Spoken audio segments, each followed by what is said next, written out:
Welcome back. The story of the morning, tariffs. President-elect Trump says he will put tariffs on China, Mexico, and Canada until they stop the flow of deadly fentanyl and illegal migrants into America. Trump is promising a 25% tariff on all Canadian and Mexican goods coming into the United States. Trump is also vowing to slap China with a 10% tariff above any additional tariffs already in place. Trump says China never followed through on its promise to crack down on fentanyl and give drug dealers the death penalty. Joining me now is Missouri Congressman Eric Burlison. He is a member of the House Oversight, Transportation, Infrastructure, and Education Committees. Congressman, President Trump promised tariffs, and this is how he's starting, even before getting into office. Your reaction?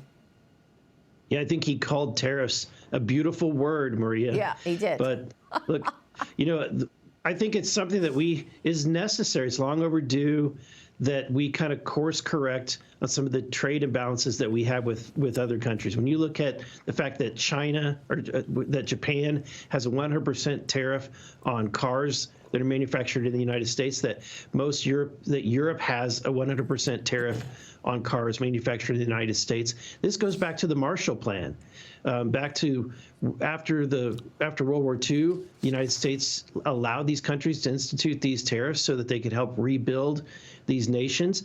And I don't know about you, Maria, but that was a long time ago. And these countries have had plenty of time to rebuild.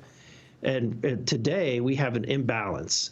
And I think that it's time that we course correct that. And the way to do that is through tariffs. Yeah, Cowen and Company's analyst this morning is talking about this. And in the last note, he writes this: we continue to believe that countries with free trade agreements are best positioned and would have lower thresholds for relief, along with countries that have trade goods surplus with the USA, like Brazil. China clarity is unclear. President Trump coming at Mexico, Canada, and China strong this morning. So we'll see how this plays out. Do you think this is going to, in any way, spark inflation? This is the worry on the detractors around tariffs. It's going to create some winners and some losers, to be fair. But I do think that overall, it's going to benefit the entire whole of the United States of America. And I think that the overarching inflation is going to be mitigated by the benefit that we're going to receive by some of these trade offsets. So, look, and I think that Trump was successful in getting Mexico to help in the Remain in Mexico policy through his threat of tariffs. I think that in a lot of cases, these tariffs are mostly meant to try to bend these foreign governments into the will of the United States. So they're allies to us in some of these efforts. And he has told me and others that he's going to redo USMCA. That's his trade deal, his signature trade deal that he did with Canada and Mexico. But he put an amendment in there that should he decide to redo it in 6 years, he will. And so he's got that opportunity to redo that deal. So we'll probably be hearing more about that trade agreement. But I want to get your take on the other news of the day, and that is all of these cases going away. The judge presiding over Trump's 2020 federal election case granting special counsel Jack Smith's request to drop all charges. The judge, Judge Chutkan, dismissing the case without prejudice, leaving the possibility of bringing those charges back after Trump leaves office.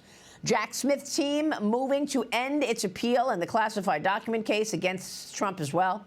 Smith's prosecutions of Trump cost the taxpayer more than $50 million, Congressman. Your reaction to, is this dead now? It appears to be dead. This guy wasted $50 million of taxpayer money in a witch hunt against the former president and the future president of the United States. The lower courts told him that during the campaign that Trump had immunity. Jack Smith tried to get past that. Never forget that this individual, at the end of the day, tried to put our future president in jail before we even had a chance to take a vote. When people talk about an undemocratic process, this is about as undemocratic as it can get. And I think that we should use the phrase never again when it comes to the lawfare that we allowed the Department of Justice and Jack Smith to do. Yeah. Jonathan Madison, you're an attorney. Your reaction to all of this? Absolutely. I mean, having run a law firm myself, I got to tell you, the idea of spending $50 million in general, let alone taxpayer money, to fund a case, and that turns out to be an absolute failure, it's just a colossal waste. Congressman, I'm interested to get your take, though.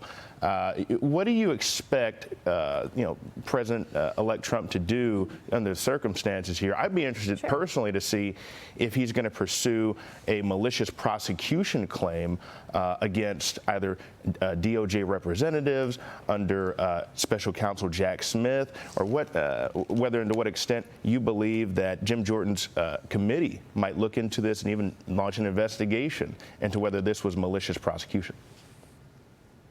Well, I think that there are individuals that are angry and would want to take out a revenge. Donald Trump is not that person.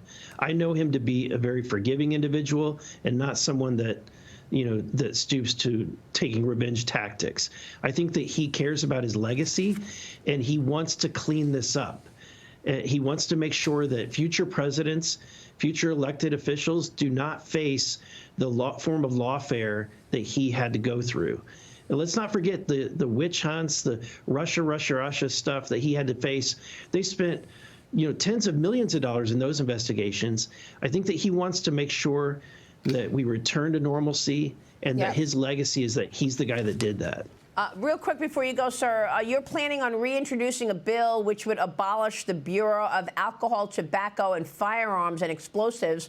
You say the ATF is violating the Second Amendment. The ATF responded, saying that it provides enormous benefits to the American public through all of its efforts fighting violent crime every day. Congressman, tell us about the ATF and why you want to abolish it. Yeah, the ATF commandeers local law enforcement. They tell your sheriff, your state highway patrol what to do. They tell them which laws that they're going to enforce when it comes to Second Amendment, not the laws that are passed by Congress, not the laws that are passed by the state legislatures. The ATF has been hell-bent to change the rules and regulations on lawful firearm owners, and I think that we need to take matters into our own hands and let the states control these matters.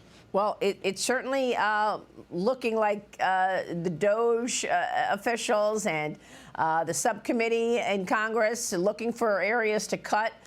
So we'll see if that's on the list. Congressman, it's good to see you. Thanks very much. Thank you. Congressman Eric Burlison.